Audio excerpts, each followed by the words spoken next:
All right, welcome to another Small Business Pivots where we have very special guests from around the world, entrepreneurs that can help us all grow and scale our businesses with insights and pivots they've made along the way.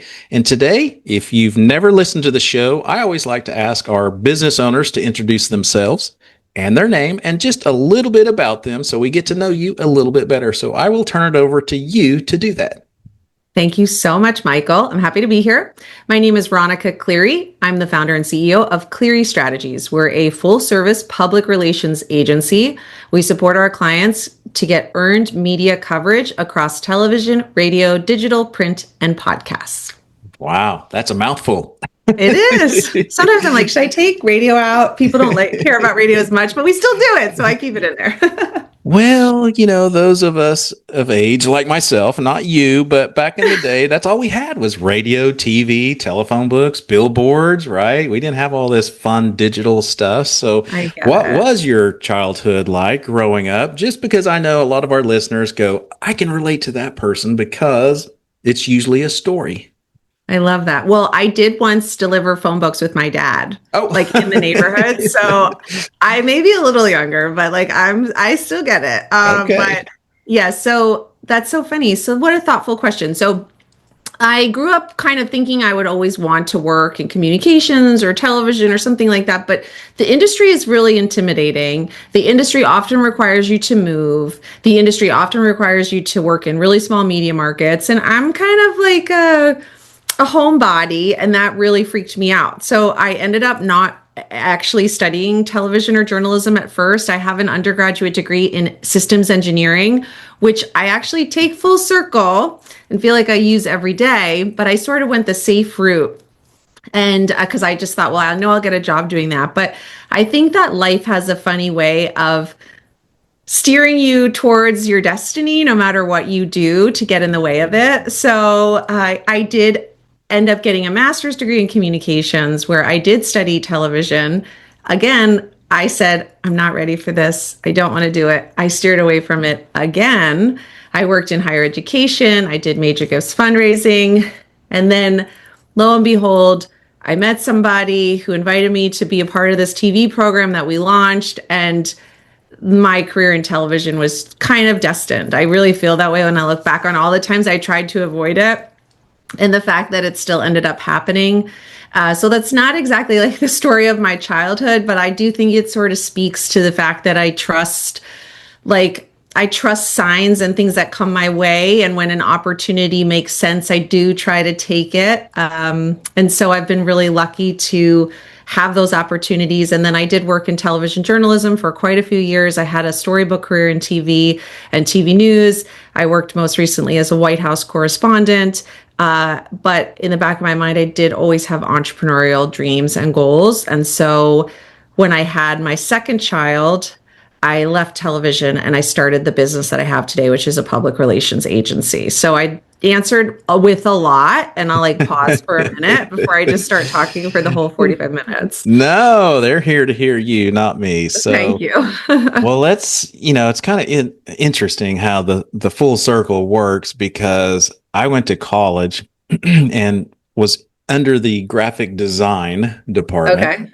I was a horrible designer, but then I ended up owning a marketing company, which we had graphic designers on staff. So my professor came because we offered internships to that college.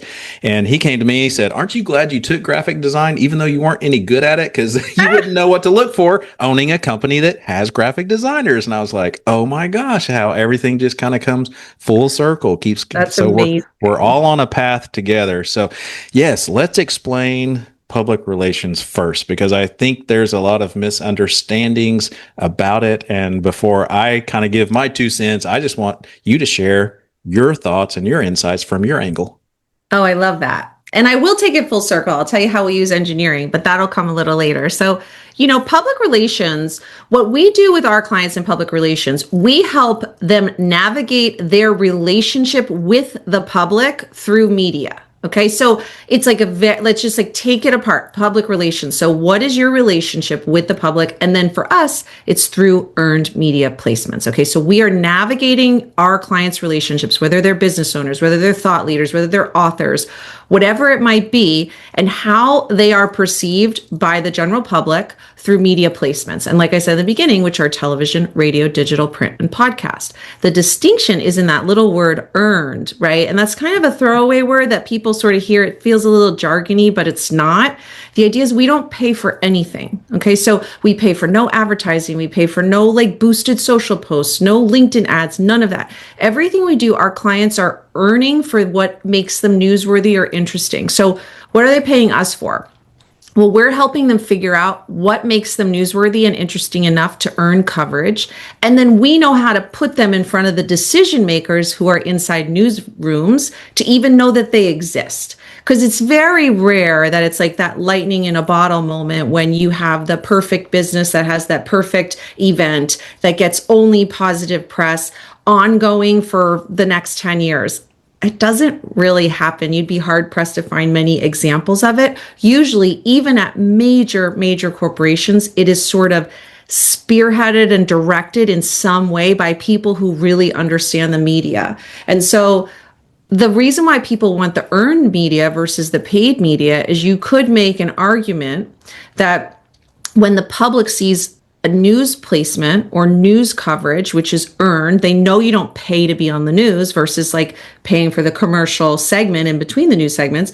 The public perceives each of those things differently. Okay, so there's still value in advertising. No PR professional would say don't pay for advertising. It's just viewed by the public very differently. The value is viewed differently, and sort of the prestige of it is different because we know that when you're on the news, you can't control what's being said or talked about. So if it's positive, it's viewed with a higher sense of it's more impressive than if you have a commercial where everything you say is positive. Everybody knows that that's the whole point of it. So that's the real distinction and what we help our clients do every day. And a lot of people, I think, sometimes confuse the earned and the paid or the social and kind of lump all those things together. But real traditional PR is exactly what I'm describing with those earned media placements on behalf of our clients for being newsworthy.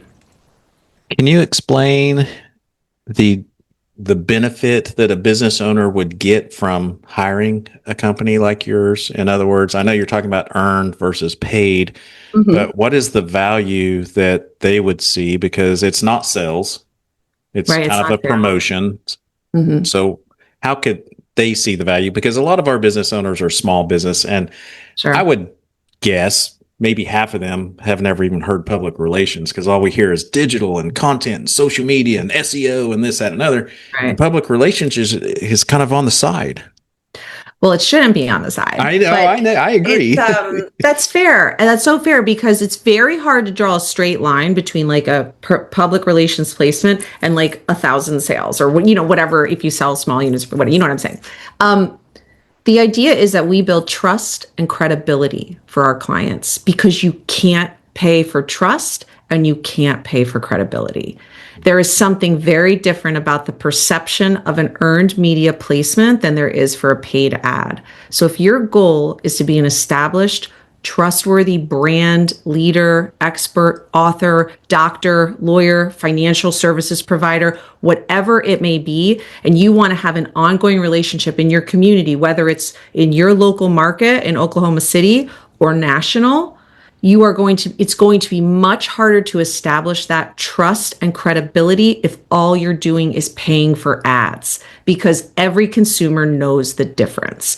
So the investment has to be something our best clients understand, that it's a long-term investment over time to build trust and credibility with your current customers, your past customers, your potential customers that you simply cannot get from paid ads and like SEO backlink strategies. It's just very different. I think that answers the question. It does, and it also aligns with what I say often, and that is people buy from those they know, like, and trust. Right? 100%. So this is a better way of earning that trust.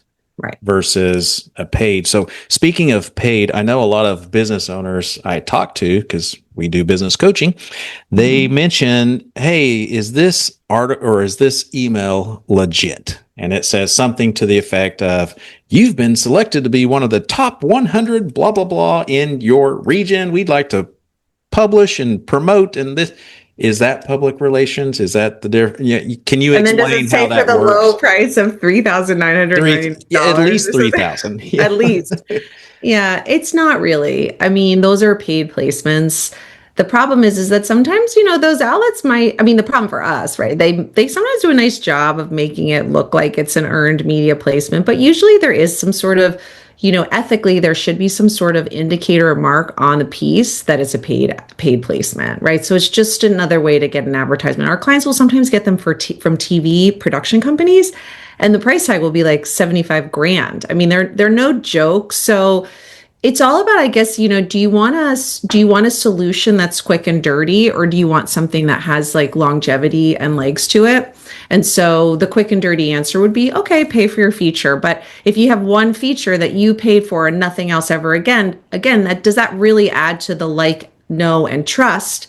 Because while potential clients aren't necessarily looking for you to have a feature in the New York Times every week, right? That's like, people are reasonable. They understand. They do in some way think, oh, if this person is earning news attention, it should happen more than once, right? And so the idea of a publicist, they're going to help you navigate the news cycle on behalf of like your area of expertise, your business, your brand, your product, whatever it might be, so that you're consistently and regularly earning that coverage that does have that like, know, and trust in it because it's earned over time. So that's the difference. So usually if something feels a little too good to be true, it is. And if any news outlet is contacting you, so-called news outlet is contacting you and asking for pay, it's not earned coverage. It's just not an earned placement. So I think those are some people, that's all they don't care. They just say, I just want the quick and dirty. I just want to say I have a feature and be done with it. I don't recommend it, but that's the reason that they would do it. It's not that it's going to be bad. You're probably going to read the article and copy edit it and make it say exactly what you want. But again, that's why there's no trust in the finished product, because you basically wrote it, right? Where if you can get an awesome feature that someone else wrote about you, man, does that have a higher integrity to it and to a potential client? It really speaks much more highly of who you are and what you offer as a business owner.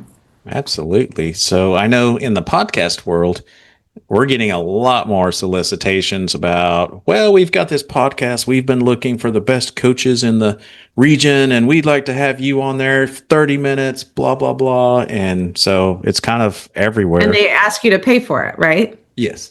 Yes, of course. Absolutely.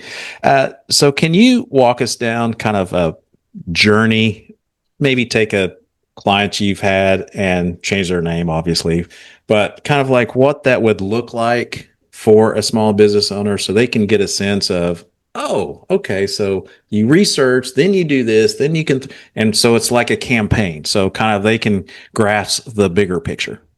Yeah, I love it. We're going to get back into systems engineering. This is so exciting. So I teed you up for that. Thank you. You didn't even know. So there is a whole system. I mean, we have case studies and our clients we promote and we're so excited about their success. So it's not necessarily about protecting them or keeping them secret. But I will say that we have a system and a process in place now that we do with each of our clients. It allows us to be more successful, more efficient.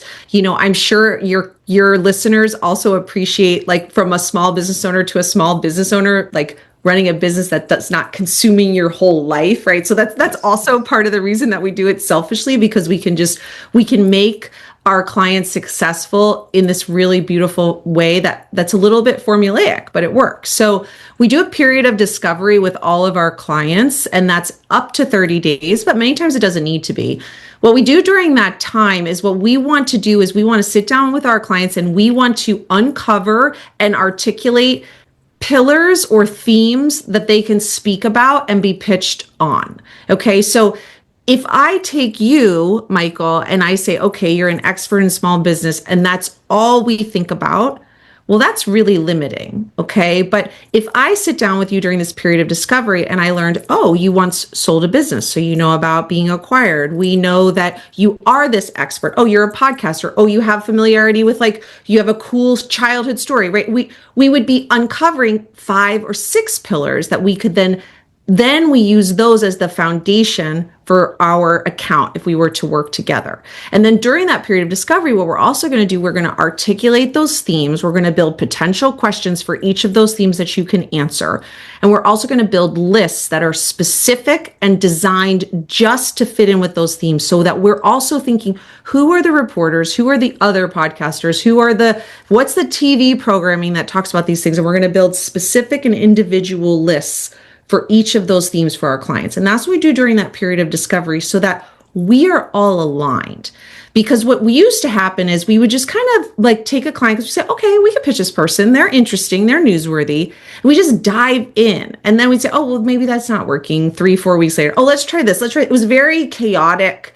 And then sometimes we'd say, oh, we thought you'd like this idea. And the person's like, I don't want to talk about that. Like I mentioned my childhood to you, but that's really private to me, right? Whatever it is. So it allows us to all be aligned and very streamlined.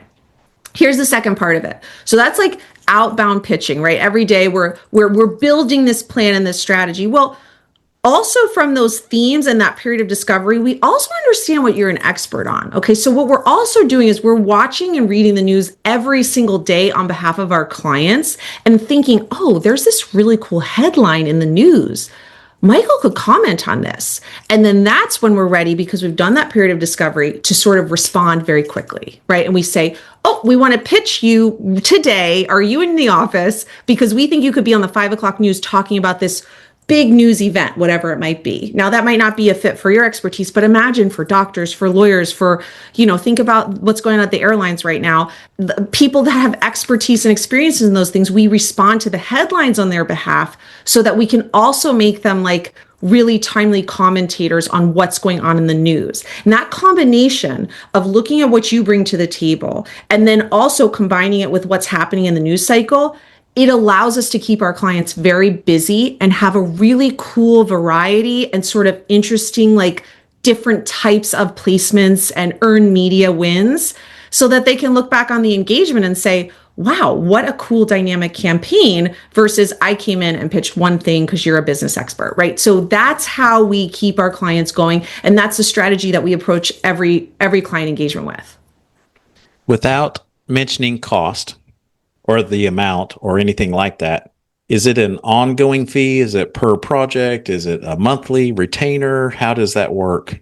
So our engagements are retainer based. Most public relations agencies are retainer based. We do values based pricing. It's rare to find a PR agency that's charging you by the hour, unless they're brand spanking new solopreneurs.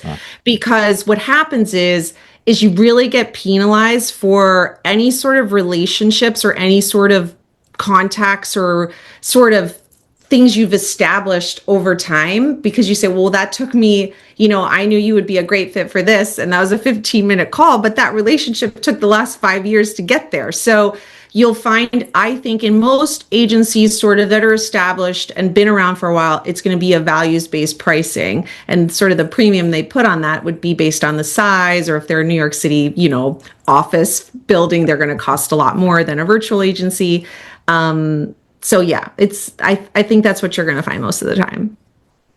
How long does it usually take after the discovery to get those first articles, those first interviews kind of teed up for the business owner? Is it right away, or do you have to kind of build a sense of trust with your news channels and outlets and all that stuff? We're pretty quick. I mean, we are a results-driven agency. Our clients, I'd be hard pressed to think back on any clients that don't get placements if not every month, every other month. I mean, sometimes the news cycle is just not your friend and it doesn't happen. But see, that period of discovery and the multi-channeled approach is what allows us to be more successful over time and to have more regular appearances. Because when I started the business, as I mentioned, I come from news. My whole strategy was connecting the clients to the news cycle. Okay. So if the news cycle was really not aligned with the client, the month was dead, right? Because and even if you're not into news, like I'm into the news, right? This is like my life.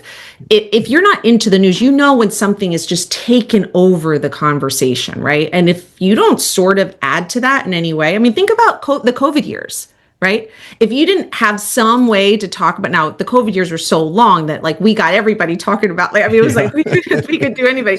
But the idea is you can appreciate how that just like, it's the whole news cycle. So when we decided to add this really thoughtful, deliberate period of discovery, what that did was it allowed us to find and tap into more thoughtfully trade publications and podcasts, because the podcasts aren't as closely tied to the news cycle. It just allowed us to have a more consistent, regular series of placements for our clients. Most clients are placed within by the end of the first month, there's something booked for the second month. It would be very rare if by the third month nothing was booked. That would be crazy. I can't charge what I charge. PR, we cannot give our clients guarantees, and that's what can make sometimes small business owners a little nervous. And I can give your listeners some advice if they're thinking about the investment, because I do think it is a worthwhile investment. I'm on this podcast because I'm doing PR for myself, right? Because I see the investment as valuable and it's time I put myself on my own client roster, right? So I think it's really a great thing to do, but it can be intimidating because of the fact that we're not paying for ads, because we're not controlling the social media timeline that you're distributing. There are no guarantees, right? We need to convince a third-party decision maker in a newsroom every single time our client is booked to say yes, literally. And our clients are booked all the time, right? So you say, well, how can I make this investment if there's no guarantees? Well, what you should do when you're considering an agency, whether it's us or anybody, you have to ask for case studies, you have to ask for samples of their work, and you should definitely ask for more than one and look at the dates, right? Because you could also have one really successful campaign that you like lean on as like the campaign you use as your example, because you can get kind of lucky, right? And so those are ways that you could feel a little bit better about the investment and say, okay, I'm working with an agency that knows what they're doing and knows how to navigate the news cycle on behalf of their roster of clients so that they are not waiting 90 days for one placement after making this big investment. And so hopefully that is like a helpful piece of advice. It seems obvious, but people don't always ask. Yeah. No, I learned a long time ago, there's no stupid questions. So I just ask whatever comes to mind. You should. You really should. You really should. And you shouldn't be afraid. It's not like offensive, to see those things or to want it. That's why when you said don't mention clients, I mean, you could go on our YouTube channel. Literally every placement we do for our clients on TV and podcasts, because you can't really put the print placements on YouTube, but they're literally all there. Every client has a playlist. And I am very transparent about that because I want people who engage with our agency to say look, there's no guarantees, but I'm signing up for people that deliver results for everyone else that's paying them. So I'm going to feel really excited and enthusiastic about this engagement because I feel pretty confident there will be guarantees, right? So we do things like that. We have case studies. We have our Instagram channel that's posting wins all the time because we don't know how else to give. We want people to just feel really good and excited about the process. And so we feel like we can lead by our examples and show people what we do. And they can feel like we're in this together. We're a team. We're going to do this together and we're going to win on your behalf. And look at all the other people that we're a team with. There's no secrets. No one's in the shadows. Of course, if we're doing crisis PR, that's a little different. And we totally understand that would be like with an NDA or very private. But we don't want wins if it's crisis. If it's crisis, we want no press coverage. So it's a little different anyway. So, that's how we try to make people feel really comfortable about it by putting it all out there and letting them let our work speak for itself. Well, speaking of comfortable, I know that most people would rather die than be on public stage. So for those business owners that aren't quite comfortable, maybe introverts, I know a lot of business owners are probably going, I'd have to talk in front of a microphone and a video or be on stage. Yeah. Do you all help coach with that, or does a PR firm help coach with that, or is that something completely different? Because I would think you'd want your person to be likable on camera, I guess, or be able to answer questions. So who helps them with that? You don't really need to be likable. So it's really interesting, actually. being likable is one thing. You have to decide what your brand is, okay? And we can guide you through that and help navigate that. I don't know if every PR firm would probably have a relationship with like a media coaching or media like training agency if they don't do it themselves. But I come from TV and a lot of people on my team come from journalism. So like we are equipped to support our clients through that process. I think the most important thing that we can do is get you to a place where you're comfortable. It's really not about like pageant patty perfection. I actually think that was really highly regarded decades ago on TV. You know, that's like Anchorman. The whole joke is like what it used to be. And that was true for guests as well, right? That's not the world that we live in today. So like if you don't necessarily, now, you don't need to be likable, but you do need to be easy to work with. Okay, so there's like a distinction there. So like behind the scenes, like you better be agreeable, easy to work with, say yes, never be busy, cancel your plans, don't get sick, like all these really horrible things like that. I will tell our clients like you really want to be. But in terms of, you know, who you are, we are going to help you figure out what's the most authentic thing that we can present on behalf of your brand and what you're trying to be, because like maybe you're trying, maybe you want to be like a hard lawyer that fights for, you know, fights really scrappy, and you're the guy that can, you know, get people the settlement that they deserve. Well, maybe you don't want to be likable, right? Maybe that's not the brand that you are. So we will help you think through that. That's why, you know, our agency is Cleary Strategies. We're not a booking agency, right? You can hire people, just like book you on TV and just get you bookings, right? That's not what we do. What we're here to do is build a thoughtful strategy on your behalf that as you navigate the media landscape, the wins are strategic and purposeful and deliberate to get you to your ultimate goal, right? So I think even the idea of thinking through who you should be on camera or who you should be on air. Look, you can tell me that it makes you uncomfortable, but you're a business leader. You own this business. You can't be that nervous, right? You have to talk to people. You're the first line of business development and sales. It's about just getting yourself comfortable in the space that you're in, right? It's like, go, okay, well, I am comfortable. I know how to sell my business. I just got to get comfortable when there's like a light, right? But now your home office is a TV studio. So a lot of the discomfort is eliminated because you're in a setting that you should feel good in. So for us, it's about just kind of getting you to see it that way, giving you enough practice to feel good about it. And most business owners can get there. You know, it's not such a stretch when you really think about it and break it down. Yeah. I would agree. I just know how that just frightens people when they think of. I know. We can figure that out. You know, I don't actually think I answered about the engineering. Can I go? Oh, no, go ahead. Yeah, I forgot to. Yeah, go ahead. I kind of was talking. So the idea is like we run our agency like an assembly line. Okay. So like everything is very strategic and deliberate and kind of a process, right? So we have these processes, and the last piece of it, so we do the period of discovery, then we're attaching our clients to the news cycle. Each month, in anticipation of the next month, we're having internal meetings on behalf of our whole roster and building, like updating our strategy for them, right? So, and then everybody who works for me has a really specific set of skills, and they each do those things. So we run this agency like a system. And as a former systems engineer, I really see that efficiency. And so again, when I was kind of joking business owner to business owner versus, you know, publicist to potential, you know, client, business owner to business owner, I really believe in the value of creating a system inside of your agency that is repeatable and does allow people to kind of hone in on their strengths. And what that does is I think it allows us to do better work, but it also allows us to be more efficient.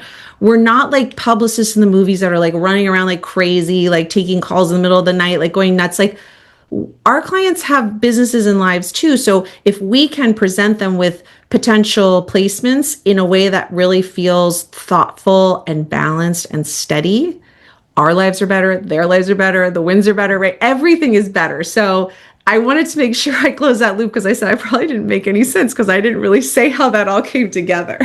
Well, if our listeners have listened before, I think they caught that because I'm always talking about systems. Good. Systems, I love it. All across the board. Everything in your business should have a system, in my opinion. It makes it so much easier. Well, thank you for demystifying the PR world, but I want to get to your business too, because you're a business owner. Sure. So when we talk about small business pivots, Sure. before we wrap up today, is there a pivot that you've made in your business or something that you learned along the way that this might be helpful to someone else out there? Yes, I think I stopped trying to say yes to every prospective client and offering like every service they thought that we could do for them. We are an extremely niche business and we're very good at it because we're very niche.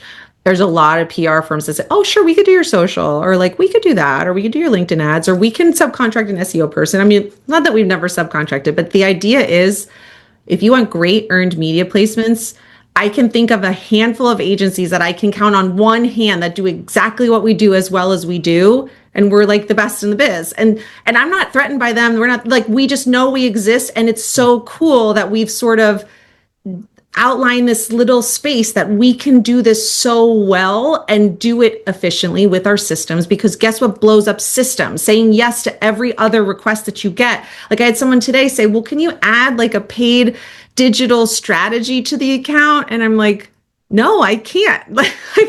And so for me as a business owner and a mom, now I have 3 kids, Oh, wow. so and they're little, so for me it's like that has been the key to longevity and sort of steadiness, which I don't know are words that many people use like in the small business world, like steady, right? And Yeah. it's awesome, right? And even the growth is steady, right? So it's not about not growing. It's not about not succeeding or doing better than the year before, but it's about doing it in a way that's like a controlled chaos versus just chaos for chaos's sake. Yep. And so for me, that has been a shift for us. Because in the beginning, I was also just trying to figure out what we were, So some of it's part of the process. I don't think it's all bad, but you do have to wake up one day and say, I'm not doing that anymore. That's not what we do, as painful as it is. But then you're just chasing revenue and you're really not chasing like a sustainable, successful business with longevity, which really should be the goal. Even if you lose maybe one contract or something, that's not the problem. So that's helped us.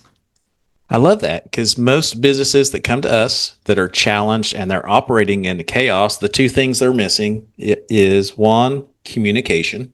So they don't have effective communication within the organization, and clarity. Those 2 things. If they can find Totally. clarity and communicate better, they'll have a successful business, but that takes companies like yours. And I'm sure you've piqued the ears of many. So how can someone learn more about you, what you do? Are there channels you're on, blogs, podcast, anything like that? Sure. Well, you can read about our agency at clearystrategies.com. We've got case studies.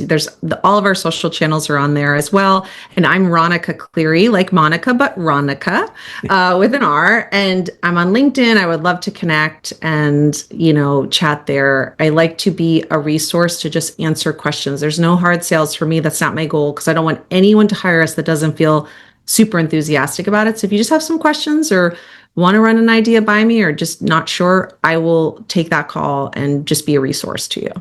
What's your favorite podcast? Outside of this one, you don't even have to say it. Oh, let me think. Okay, you have to understand, like I listen to podcasts partly for work, but I like Call Her Daddy. She's a remarkable host that's really transformed the industry. Alex Cooper, it's kind of, she was really wild and salacious, and now she's this like future Barbara Walters. So when I listen to her and I study her in aggregate, she's a really fascinating example of media and the changing landscape in media. And she's also a great example of how your brand can transform and how people will allow you to change your brand if you're really smart and strategic about it. Because she is nothing like the woman she was when she started in the Barstool sports world. And people have embraced that and been okay with that change because it was done in a very, very effective way. So I do listen to her podcast. And then, I listen to a lot of podcasts for our clients and for work, but I think that's like a good answer that fits with like what we do. No, that's awesome. I love it. I love it. There's so many out there. There's so many podcasts, so many blogs, so many people, but you can only follow so many. So I love to hear what others listen to. Well, you've been a blessing to many. I wish you continued success. Thank you, Michael. You too. Thank you for listening to Small Business Pivots. This podcast is created and produced by my company, Boss. Our business is growing yours. Boss offers flexible business loans with business coaching support. Apply in minutes and get approved and funded in as little as 24 to 48 hours at businessownershipsimplified.com. If you're enjoying this podcast, don't forget to hit the subscribe button and share it as well. If you need help growing your business, email me at michael@michaeldmorrison.com. We'll see you next time on Small Business Pivots.